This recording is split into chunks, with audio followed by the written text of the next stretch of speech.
So here we are walking into 97 Cromwell Street, formerly McKeever's Tailors, and we're going to walk around and we can see the remainder of the shelving from the window, which, if it's anything like what was upstairs, is predominantly MDF held together with far too big a set of screws.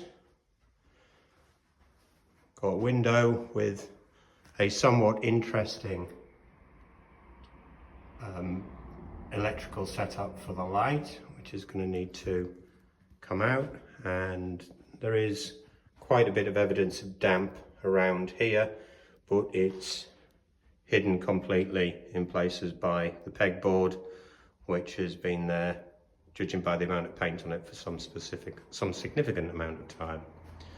So we've got shelving as we go around, and again, as we know from the Kenneth Street building, this is all MDF and completely over-engineered, but behind the shelving, the walls are clad in plywood that's held onto the wall with battens, so it's going to be an interesting thing taking that off.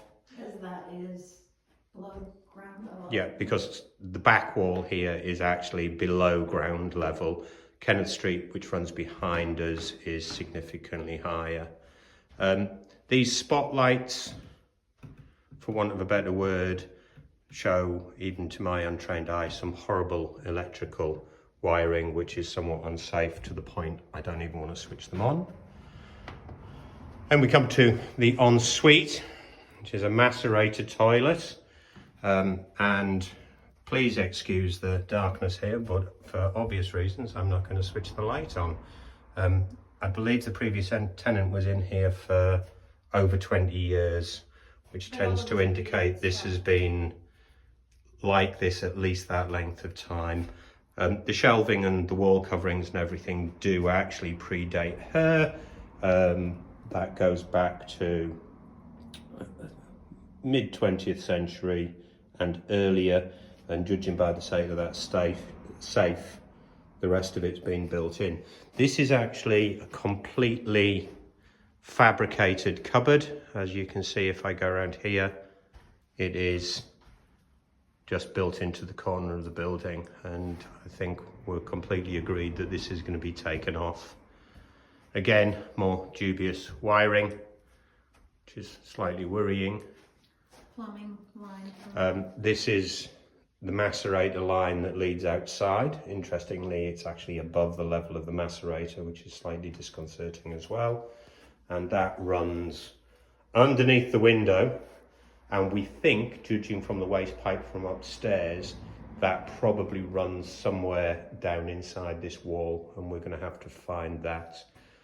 This window actually looks quite reasonable, although I've just been stood on the windowsill and it is a bit spongy towards. And then up here we've got some water damage and that's coming in, and it's the same over on the other major window. That's probably coming down from actually upstairs rather than around the window itself. Here we've got a nice little cupboard which shows a slightly dated electric system. Not too bad, but that pipe there that you can see coming down, that's actually the waste pipe from the bathroom that's been fitted under the stairs up on the first floor, and that presumably is going to be joining up somewhere out behind that cabinet. Last bit to look at is the ceiling, which is polystyrene tiles, and we've just taken a couple off. They're not particularly well adhered, which is helpful.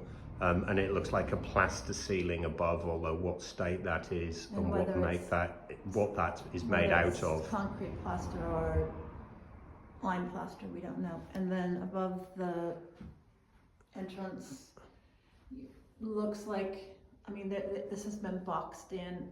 We assume there would originally have been a storm door and then an inner door with a skylight, transom type window. But that we'll need to remove that to see what's there as well. And there we go. And the external door is there going out onto Cromwell Street, and we'll see what we can do with the place.